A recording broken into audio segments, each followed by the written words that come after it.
Ay, edi bahala ka. Sige, o, ito. Ayan po, o, ayan.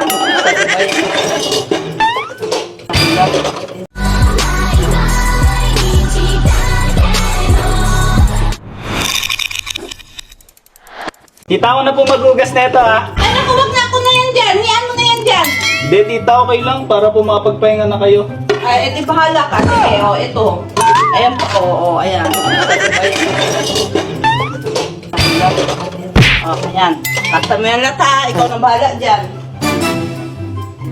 Ma'am, saan na ito pagluto manok, ma'am? Ana, dito manok. Hawa pa man ko kapamalingke.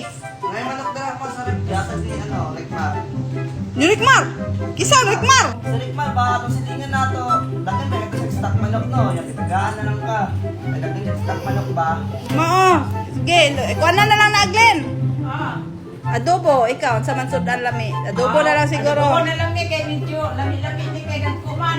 Dagko di, pila din nakabog. Usa ra god pero dako ni siya sobrang kilo. Sige, adobohan na lang ha. Murag native manok ka no. Lami siguro na ba? Ini kay Lami ni ka native. tip. Mura man ni siya og yung mga kila ka maitlog. Uy, mungaan siguro. Luto na to manok, Glenn. Oh, luto na to, ma'am. Daw, tilawan na to. Wala. Ay, adobo.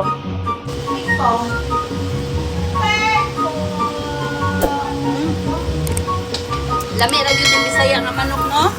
Alam mo bang hindi madali sa akin maiwan ang mag-isa lalo na sa manahon na kinakailangan pa kita. Wala na ba akong alaga para putulin ang bigla? Hindi na ba mababalik ko sa lagi nagsimula? Alam mo ba ang kakarapin mag-isa kung ang kinakatarot yung bigla nang dumating na hindi ko inasahan na mawawala na lang ng biglaan ka sa aking paningin.